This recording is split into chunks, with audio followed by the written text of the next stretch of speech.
Hi hello friends, అందరూ ఎలా ఉన్నారు? అందరూ బాగున్నారా? అయితే చాలా బాగున్నాను. రేపైతే ఇండిపెండెన్స్ డే కదా, మా పాపకి కోన్ అయితే వేసిన నేను హ్యాండ్స్కి. దాంతో పాటుగా నేను కూడా కొంచెం వేసుకుందామని ఇట్లా సింపుల్గా అయితే వేసుకుంటున్నాను. కానీ నాకైతే ఫుల్ నిద్ర వస్తుంది, చాలా నైట్ అయిపోయింది, అసలు పడుకోవడానికి చాలా లేట్ అయింది. కానీ ఏదో కొంచెం అట్లా నాకు వచ్చిన దాంట్లో కొంచెం అట్లా సింపుల్గా వేసుకుందామని అయితే వేసుకుంటున్నాను. చూడండి, ఈరోజైతే పిల్లలు అసలు మధ్యాహ్నం ఎక్కువసేపు పడుకోవడం వల్ల నైట్ పడుకోవడానికి లేట్ అయింది. అందుకని చెప్పేసి ఇలా చూడండి సింపుల్గా అయితే వేసుకున్నాను. ఎక్కువ చేతు నిండుగా వేసుకుందామంటే టైం లేదు అసలు.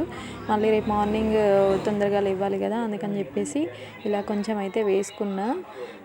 మా పాపకు కూడా పెట్టేసిన. చూడండి ఎలా ఉంది, బాగుందా లేదా అనేది కామెంట్ బాక్స్లో అయితే కామెంట్ చేయండి. మార్నింగ్ ఎలా పడిందో చూడండి, చాలా బాగుంది కదా. నాకైతే చాలా నచ్చింది. మీకు నచ్చిందా లేదా అనేది కామెంట్ బాక్స్లో కామెంట్ చేయండి. ఓకేనా, బాయ్ బాయ్.